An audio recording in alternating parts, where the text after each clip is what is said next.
एकीकडे निवडणुकीचे वारे वाहत असताना दुसरीकडे मात्र महाराष्ट्रावर दुष्काळाचे देखील तितकंच मोठं संकट घोंगावताना पाहायला मिळतंय।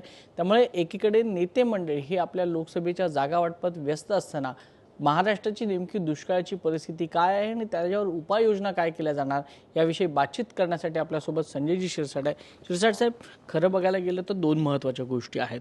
सर्वच पक्ष आपल्या लोकसभेच्या जागांमध्ये व्यस्त आहेत आणि दुसरीकडे शरद पवारांनी इशारा दिलेला आहे की दुष्काळासंदर्भात आक्रमक व्हा। आपली नेमकी सरकारची भूमिका सध्याची काय आहे? दुष्काळ हा अत्यंत तीव्र झालेला आहे। आता तुम्ही जर मराठवाड्यात पाहाल तर मराठवाड्यामध्ये 22% पाणी पुरवठा आहे, फक्त साठा जो आहे 22% आहे। आणि मग यावेळेला जर 22% आहे तर तो एप्रिल मे मध्ये काय असेल, हा भीषण प्रसंग आहे। आणि याच्यामुळं कालच एकनाथ शिंदे साहेबांनी प्रधान सचिव जे आपले चहल आहेत त्यांना सूचना दिलेल्या आहेत की तुम्हाला वाटेल त्या बाबीचा तुम्ही अवलंब करा। इव्हन तुम्हाला प्रायव्हेट फ्लाईट पाहिजे असेल, चॉपर पाहिजे, घ्या आणि प्रत्येक ठिकाणचा आढावा घ्या। दुसरी महत्त्वाची गोष्ट आहे की विमा कंपन्या हे काही ठिकाणी शेतकऱ्याला त्रास देत आहेत किंवा त्यांना लुबाडत आहेत, असं चित्रसुद्धा समोर आलेलं आहे।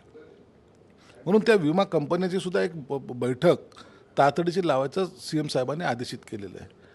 हे बघा, निवडणूक होत राहतील, निवडणूक हा वेगळा विषय आहे, परंतु तो शेतकरी जर त्रस्त झाला किंवा त्याला जर त्रास जाणवायला लागला तर त्याला ह्या निवडणुकीशी काही घेणं देणं नाही।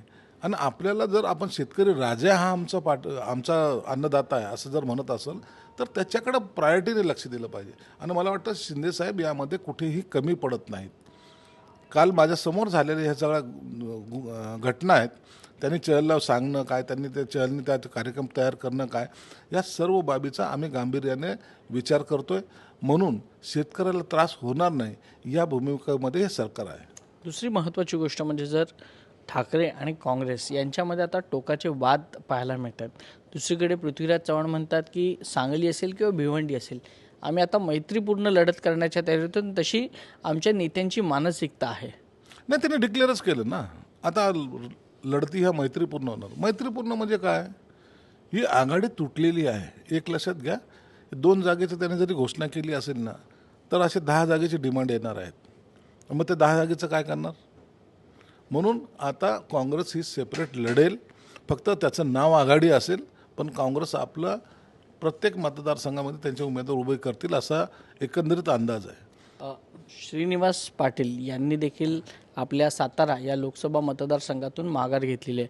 त्यामुळे आता उदयनराजेंविरुद्ध कोण अशी देखील चर्चा सुरू झालेली आहे। कधी कधी शरद पवारांचं देखील नाव चर्चेत येत आहे। काय नेमकी भूमिका असणार आहे? आता त्यांनी जी काही माघार घेतली त्यामुळं ती लढत एकतर्फी होईल असं एकंदरीत अंदाज आहे।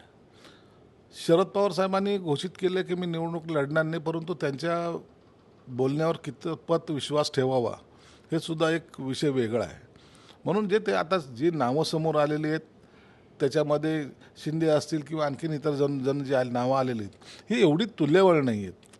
म्हणून ती जागा आता उदयनराजे हमखास 100% ते जिंकतील याबद्दल वादच राहिलेला नाही। दुसरीकडे वसंत मोरे यांनी देखील प्रकाश आंबेडकर यांची भेट घेतलेली आहे आणि म्हणतात की जोपर्यंत मी या निवडणुकीत उतरत नाही किंवा मी आहे तोपर्यंत ही एकेरी निवडणूक होऊ शकत नाही। आता प्रत्येक उमेदवार हा जिंकण्याच्या ईर्षेने निवडणुकीमध्ये उभा राहतो। आता वसंत मोरेचं किती वजन, त्यांनी असं कुठेही बोललं नाही की मी ही निवडणूक जिंकणार आहे, पण एकेरी होऊ देणार नाही। याचा अर्थ असा होतो की त्यांना निवडणूक लढायची आणि प्रत्येकाने आपलं नशीब आजवावं, त्याच्यामध्ये काही गैर नाही आहे। परंतु वसंत मोरेला एवढा काही मोठा पाठिंबा मिळेल असं मला वाटत नाही। धन्यवाद आमच्याशी बातचीत केल्याबद्दल। कॅमेरा पर्सन अजित शिवतरकर सह वैभव परब, एबीपी माझा, मुंबई। एबीपी माझा, उघडा डोळे बघा नीट।